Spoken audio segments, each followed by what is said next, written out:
The first words my son threw at me after 5 years apart cut like a knife. If you came for her, turn around and leave. That's all he said before slamming the door in my face. No chance to answer, no room to breathe. Just a door shutting me out like I was nothing. I stood frozen on that porch, my chest pounding, staring at a home I had never helped build. My mind kept spinning on the same thought. At what point did I lose him? Or maybe worse, did I ever really have him at all? I have twins. A boy and a girl. Jacob and Sophia. They came into this world minutes apart, on a cold, chaotic morning. From day one I swore I'd treat them the same. Same love, same bedtime stories, same birthday gifts. And at first I did. They played together, fought together, even got punished together. Two halves of the same whole. But everything changed when Sophia turned 8. That year her teacher called us in. She had solved an algebra problem not even the high school kids could crack. I'll never forget a professor walking out with us afterward and saying, "That girl is going to change the world." I felt a rush of pride like my chest might burst. But right behind it came fear. Fear that I wouldn't be enough for her.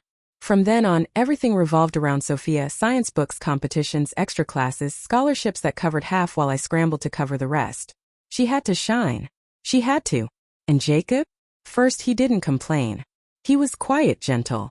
He loved dinosaurs, loved sketching dragons, could laugh for hours at cartoons.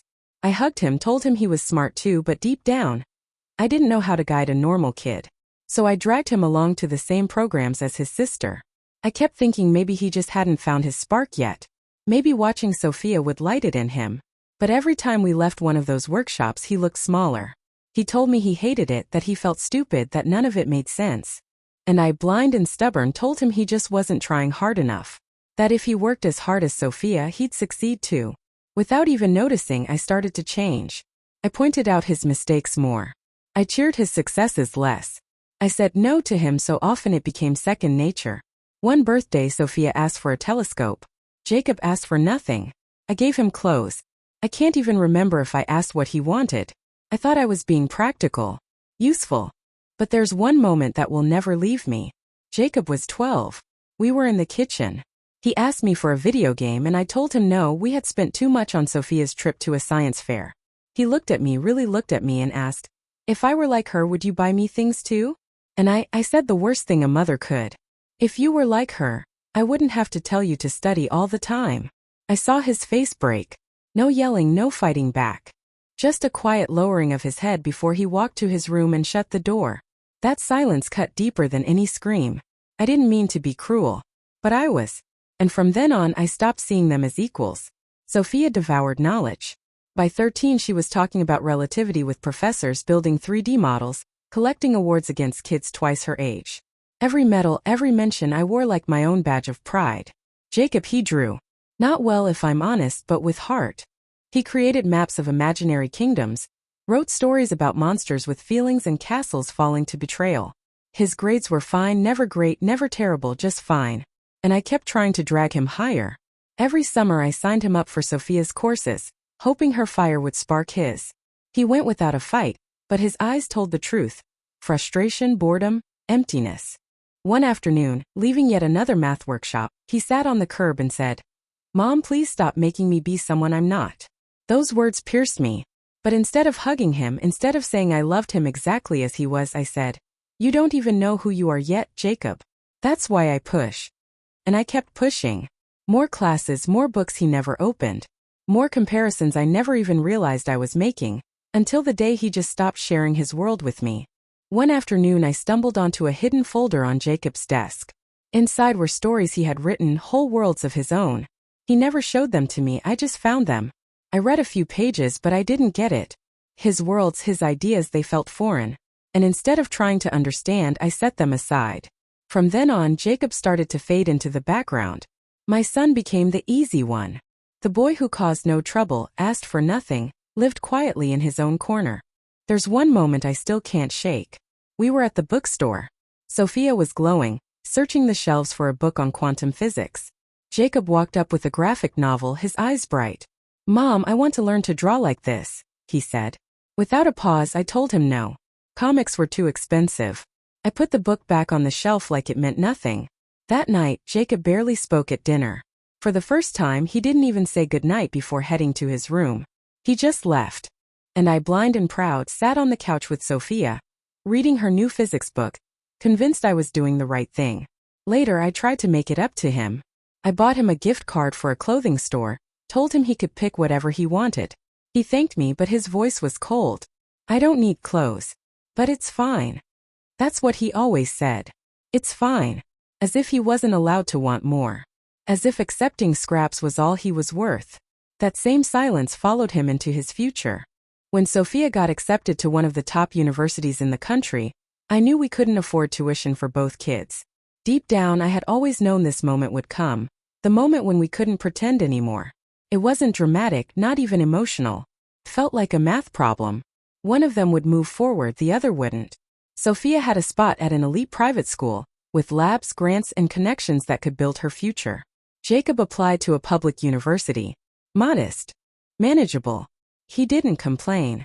He never asked for more. He just did what he always did, kept quiet, never expecting much. But when we added up the numbers, there was no way. Not without drowning in debt. One path had to be chosen. I remember the night I told my husband, "We'll use both college funds for Sophia," I said. He stared at me, shocked, angry. "What about Jacob? He can go to community college, he can try for a scholarship. Why only Sophia?" And without thinking, I said the words that still cut me to this day. Because Sophia has something Jacob doesn't. She has a future. I meant it. I believed it. And that belief destroyed everything. He argued, called it unfair, cruel, said we were condemning our son to raise our daughter. I stood my ground. If you can't support this, I told him, then maybe we're not on the same side. He didn't say a word after that. Just looked at me like I wasn't the woman he married. So we did it. We took the savings we had set aside equally since they were kids, emptied both accounts, and merged it all into hers. When we told Jacob, his voice was calm at first. "And what about me?" he asked. I said we'd figure it out later, that I trusted him, that he could make it without as much help. He looked right at me and asked, "Then why can't you make it alone?" I had no answer. The calm cracked into shouting. He cried, told us he always knew he was second place, that he wasn't blind, he had just hoped he was wrong. "Now I know the truth," he said. "I was never as important." He called us the worst parents alive, grabbed a backpack and walked out. No money. No plan. He didn't come back. Days passed. Then weeks. I left notes, called, begged. Nothing. Meanwhile, Sophia started university. She looked happy, glowing, the future wide open. I told myself it was worth it. That one day Jacob would understand. That sacrifice was necessary. But the picture-perfect future began to crack. First it looked fine. She called often, sent photos of the campus, told us about professors praising her in front of the whole class. I held on to those moments like proof we'd done the right thing. But then the calls slowed. Then stopped. She said she was busy, everything was fine, don't worry. Until one night the university called us directly. Sophia had missed 3 critical evaluations. She was failing. I refused to believe it. I told myself it had to be outside circumstances, bad luck, anything. I went to find her. I opened the door of the apartment we were paying for and walked into chaos. Bottles on the floor, strangers blasting music, trash everywhere. And Sophia with glassy eyes and a fake smile. "Mom, I'm fine. I'm just living a little." I begged her. I reminded her of everything we had given, everything we had sacrificed. Sophia looked me straight in the eyes one night and said she was done. Done being the perfect daughter. Done carrying expectations, done owing anyone anything. Her words shook me. I left her apartment trembling. At home I told my husband. He wasn't even shocked. "You raised her for that," he said flatly. And still we kept paying. Tuition, rent, every bill. We told ourselves she'd snap out of it. She never did. Month after month it was the same, missed classes, endless parties, excuses. And our money, it disappeared. We sold the car, refinanced the house, drowned in loans, all to keep afloat the daughter who no longer cared about shining. Then one night, scrolling online, I froze. A photo of Jacob. Smiling. Standing in front of a brand new house, his house. Dozens of comments. Congratulations. Pride. All for the son I had left behind. I needed answers. I asked my niece, tracked down his address, and finally one afternoon I knocked. When the door opened, it took me a few seconds to recognize him. Jacob looked older, stronger. He had his father's eyes, but none of the warmth. "What are you doing here?" he asked coldly. I just wanted to see you talk. It's been 5 years, I whispered. I tried softening it, told him about Sophia, about how badly she was doing, how much we needed him. He stared at me for a long moment. Did you come here for me? Or for her? I had no answer. And that silence was enough. He exploded. It's always her. Even when she isn't here, it's still about her. And now you want me to save her after you denied me everything? He shoved me out the door and slammed it shut. Still, I wasn't ready to give up. Some desperate part of me clung to the idea that I could fix this, that maybe my son still had a shred of love left for his mother. I convinced my husband to come with me. He didn't want to, said we'd already been humiliated enough. But I begged. This time we'd go together. This time Jacob would see we were family. I even packed a bag of sweetbread, his childhood favorite, and coffee in a thermos, as if nostalgia could erase scars. We knocked again. Seconds dragged on forever. When Jacob finally opened the door, his face was stone. You again, he muttered. Please, I began. We just want to talk, his father added. You already did. You already got your answers. What more do you want? Still, he let us in. Not kindly. More like out of fatigue or curiosity. We sat. He stayed standing. We told him everything. How Sophia was lost, how she had quit studying, how we couldn't handle it anymore. How we needed help. We begged. Jacob listened, his jaw tight, his eyes heavy with years of anger. Finally, he asked, his voice barely above a whisper. Why do you only show up when it's about her? Because she's your sister, I blurted without thinking. He snapped. She was my sister when you denied me college too. My husband tried to intervene, saying things were complicated. Jacob slammed his palm on the table. No. You don't change. You never will. Jacob, please. No. You listen to me. We fell silent. Do you want to know how I paid for school? His voice shook with rage. I worked 3 jobs. I took out loans I'm still paying. I went nights without sleep, studying alone, surviving alone. And I made it. Not because you believed in me. Because I finally stopped waiting for you to care. I broke down crying, but it meant nothing. Now your golden child has crumbled. And you come crawling to the discarded son to fix her? I'm not your repairman. I'm not your savior. I'm not your redemption. He picked up his phone. Leave. Or I'll call the police. We're just outside. We're not even inside your house. I'm calling anyway. And he did. When the officers arrived, they looked at us with pity. They said we weren't guilty of anything, but we should respect his wishes and avoid contact. We went home that night broken. The car ride home was silent. Not a single word. Hours later it all blew up. Jacob posted again, but this time it wasn't just a photo or a short line. It was pages long. Brutal. Detailed. With dates, screenshots, stories I had forgotten but he never did. He told the world. My parents sacrificed my future for my sister. The genius who can't even stand on her own feet. And now they want me to save her. The post went viral. Strangers filled the comments with anger.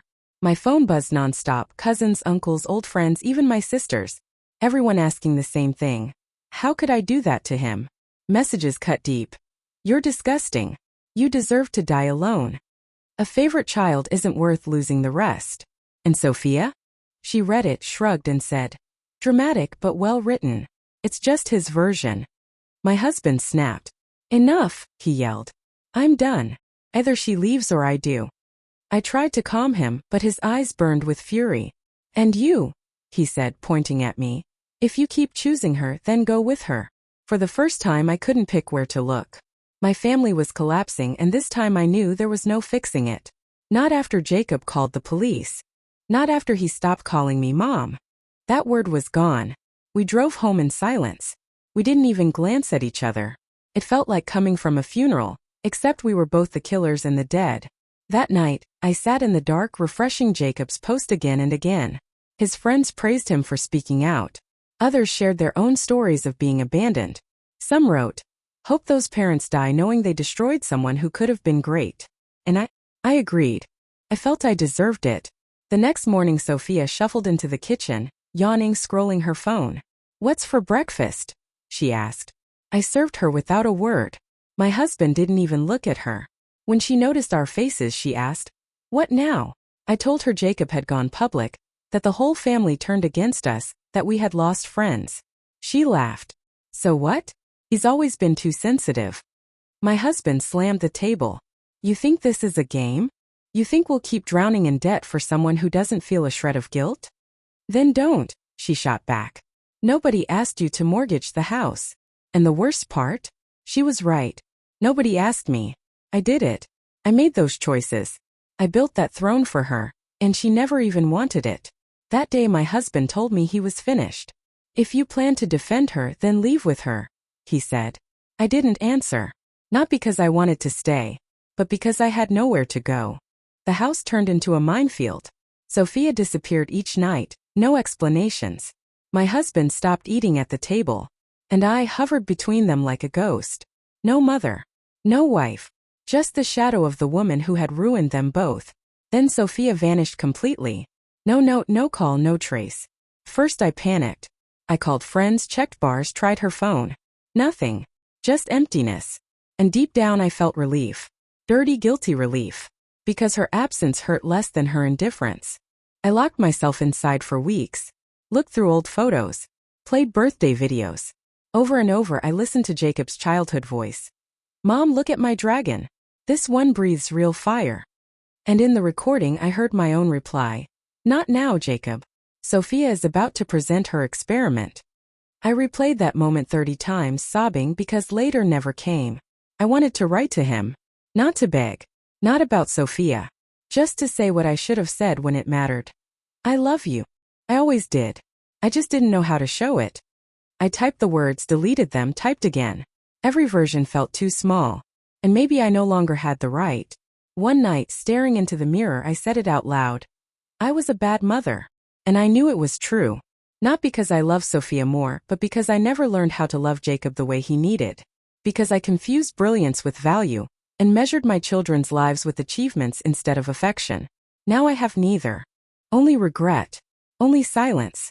So if loving one child more is a sin, then I am guilty. I am selfish. I am that mother everyone despises. And maybe forgiveness will never come. But Jacob, if you ever read these words, I don't ask for it. Don't forgive me. Just live. Lie fully, live freely. And if to do that you must hate me forever, then hate me. But please just live.